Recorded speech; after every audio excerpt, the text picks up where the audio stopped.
Yes, Kenya. Tamu sana, yes, tamu sana. William Ruto was today in some parts of Machakos County and Makueni counties, and he addressed rallies there. And for the better part of today, William Ruto's media team, or rather online team, has been sharing these photos of William Ruto addressing huge rallies. And this is not something that they have started today. For quite some days now, William Ruto's Tanga team and their media team have been sharing these photos of William Ruto addressing huge rallies, and then they caption them that maybe those people have now decided to support William Ruto. Or maybe those people are now William Ruto's supporters. They have been trying to paint that kind of a picture.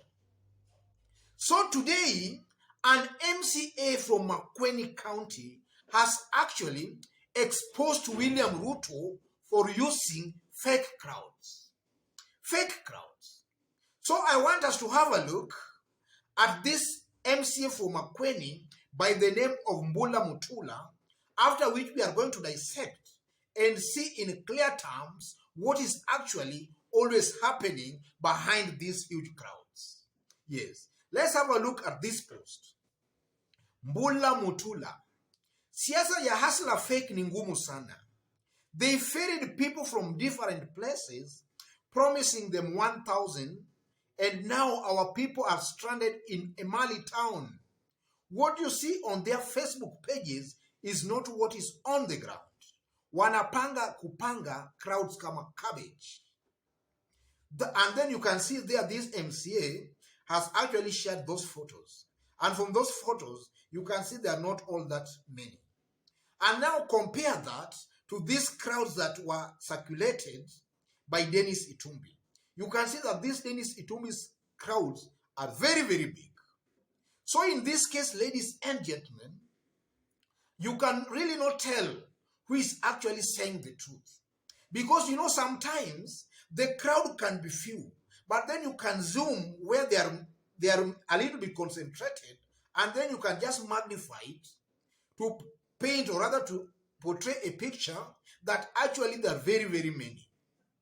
So in this case, I don't want us to argue whether the people were there in large numbers or not.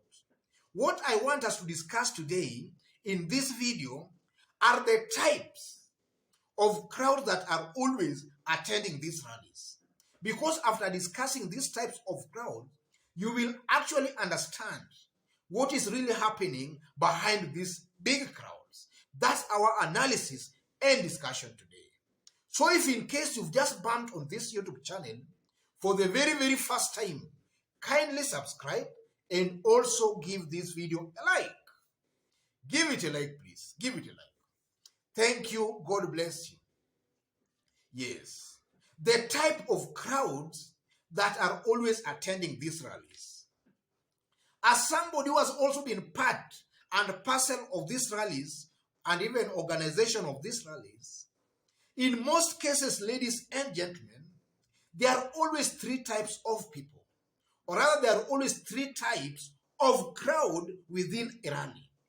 The first type of a crowd in a rally, we always have the group that are always ferried there through mobilization by the politicians' foot soldiers.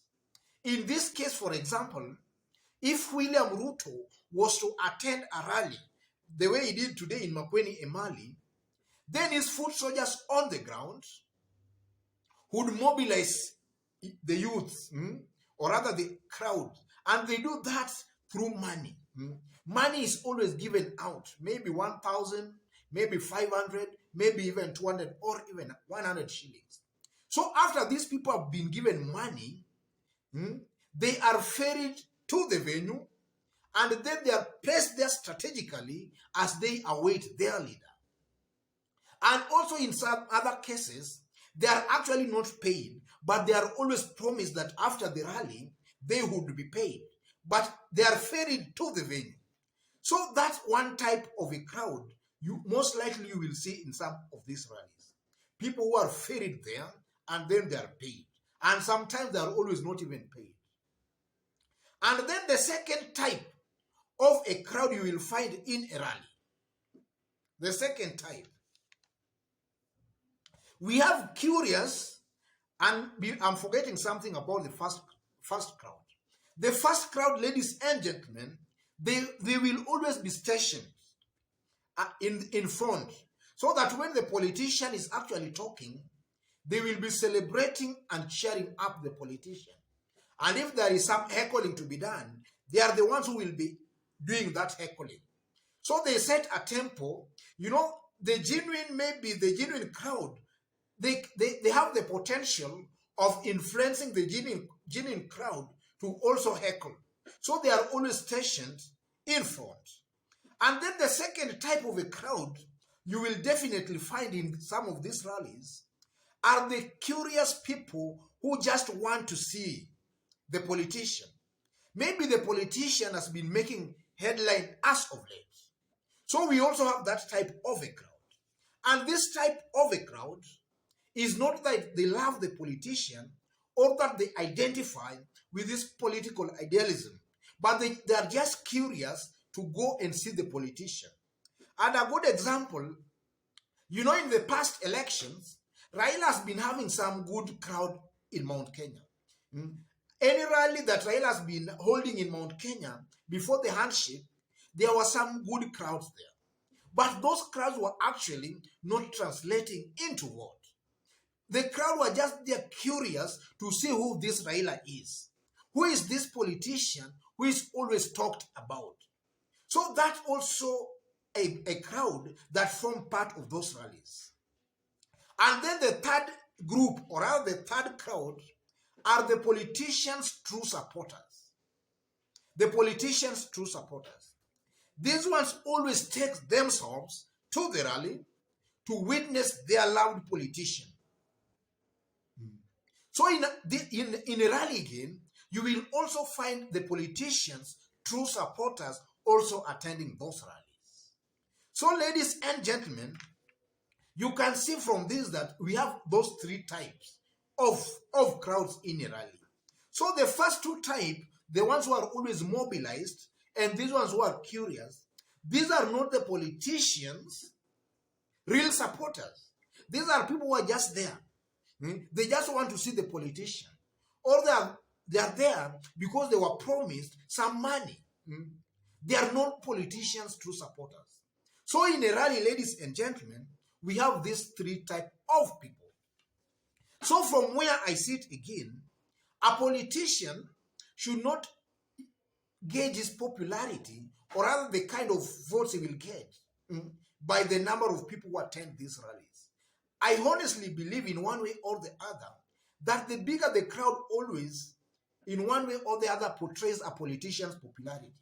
But a popularity does not really transcend, or a popularity of a politician does not always translate into a vote. Because maybe you are popular, people have heard about you, and so your name, you have a big name. But that does not mean it will translate into vote. So the mistake Tanga maybe are doing here, because again in this YouTube channel, I've always maintained that William Ruto is still a greenhorn when it comes to presidential election. Presidential elections are not always won on the kind of people who attend your rallies, or by just a mere popularity. To win a presidential election or a presidential vote takes more than just a mere popularity.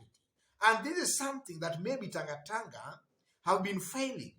And maybe their agenda, by sharing these big rallies, is to portray a picture that William Ruto is very, very popular and very, very much loved among Kenyans.